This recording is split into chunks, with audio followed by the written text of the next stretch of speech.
বাল হুয়া কুরআনুম মাজিদুন ফি লাওহিম মাহফুজ।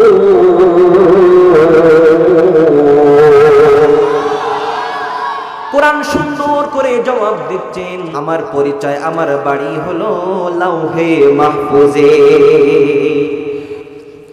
আমার বন্ধুগণ, ভালো করে খেয়াল করতে হইবে। কোরআনকে প্রশ্ন করি, কোরআন বুঝলাম, তোমার বাড়ি লাউহে মাহফুজে। ও কোরআন, তুমি কি বলবা না তুমি এই জমিনে কখন তুমি এসেছো, কোন মাসে তুমি এসেছো? কোরআনের কাছে যদি আমরা প্রশ্ন করি, কোরআন জবাব দিতে পারে কি পারে না? সবাই বলতে হবে, পারে কি পারে না? শাহরু রমাদানাল্লাযী উনজিলা ফীহিল কুরআনু হুদাল লিন-নাসি ওয়া বায়িনাতিন মিনাল হুদা ওয়াল ফুরকান।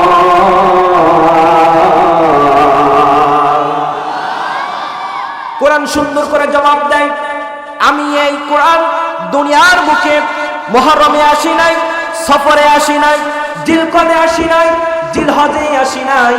আমি কোরআন দুনিয়ার বুকে এমন এক সময় আমি দুনিয়ার বুকে এসেছি, এমন এক মাসে আমি দুনিয়ার বুকে আমি কোরআন এসেছি। ওই মাসে যদি কোন মানুষ একটা নফলের ইবাদত করে, আল্লাহ তাআলা একটা ফরজের সমান সওয়াব দান করে দেয়। একটা ফরজ যদি কোন মানুষ ইবাদত করে, 70টা পর্যন্ত ফরজের সমান সওয়াব আল্লাহ তাআলা দান করে দেয়। এমন এক মর্যাদা সম্পন্ন মাসে আমি কোরআন দুনিয়ার বুকে এসেছি।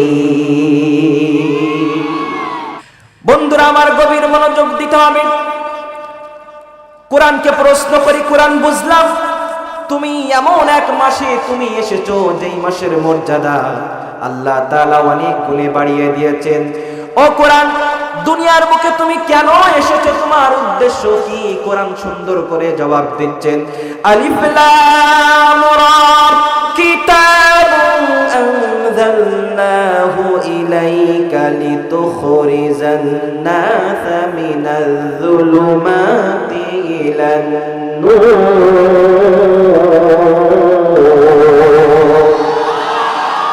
সমাধান চাও যদি জীবনে মরণে, ফিরে যাও খুঁজে নাও চোখ রাখো কোরআনে।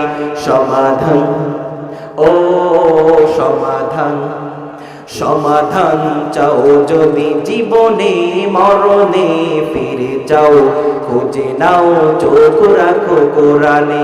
সমাধান, if you want a solution this dunya akhirat, go back happy Lord to the holy Quran. সুবহানাল্লাহ পড়ে।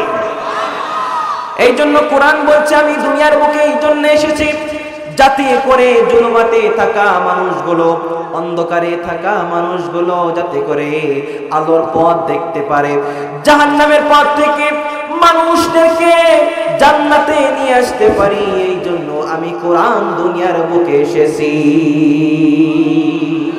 ভালো করে খেয়াল করতে হবে। কোরআনকে প্রশ্ন করি, ও কোরআন, দুনিয়ার বুকে তুমি এসেছো, দুনিয়ার বুকে তুমি আসো, তোমার হিফাজতের ব্যবস্থা কে করবে? তোমার রক্ষাকারী কে? তোমার হিফাজত করবে কে? কোরআনের কাছে যখন প্রশ্ন করি, কোরআন সুন্দর করে বলে দিচ্ছেন, আমার হিফাজতের ব্যবস্থা দুনিয়ার কোন মানুষের কাছে নয়, দুনিয়ার কোন জিনের কাছে নয়, আমার হিফাজতের ব্যবস্থা হলো আল্লাহ রাব্বুল আলামিন বলেন, ইন্না নাহনু নাযালনা যিকরা ওয়া ইন্না লাহু লাহাফিজুন।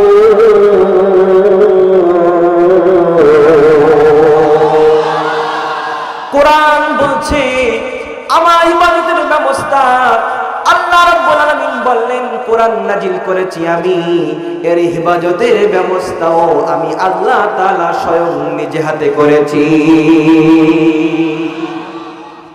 এই কোরআন, কিছু কিছু মানুষ আছে যারা কোরআনকে দুনিয়া থেকে মুছতে চায়।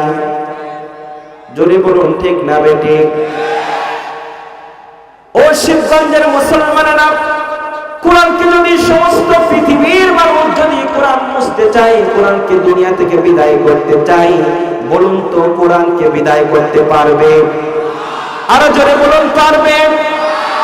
কেউ যদি কোরআনের বিপক্ষে কথা বলে তাকে কি আপনারা ছাড় দিবেন? আপনি আমার বাবার নামে কথা বলেন, বাবার নামে গালি দেন, আমি সহ্য করব। আপনি আমার মাকে গালি দেন, আমি সহ্য করব।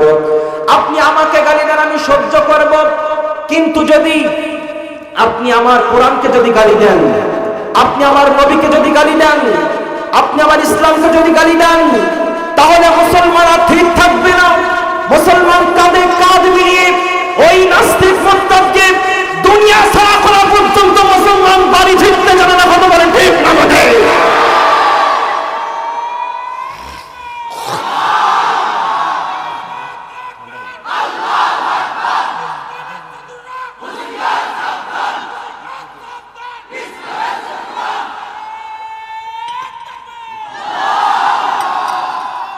আমার বন্ধুগণ, গভীর মনোযোগ দিতে হবে। এই কোরআনকে, কোরআনুল কারীমের ভুল ধরার জন্য পৃথিবীতে অনেক মানুষ এসেছিল, কিন্তু কোরআনের ভুল ধরতে গিয়ে নিজের জীবনের ভুল খুঁজে পেয়ে কালিমা পড়ে মুসলমান হয়ে গিয়েছে। ঠিক তেমনি করে একজন আমেরিকার একজন euro scientist doctor William brown, তিনি সমস্ত কিতাবের পণ্ডিত ছিলেন। উইলিয়াম ব্রাউন চিন্তা করলো, আমি একটু কোরআনকে জানতে চাই। কোরআনুল কারীম তিনি পড়া শুরু করে দিলেন। পড়তে পড়তে ভালো করে বোঝাও শুরু করেন, অর্থ সহ তিনি পড়তে শুরু করে দিলেন।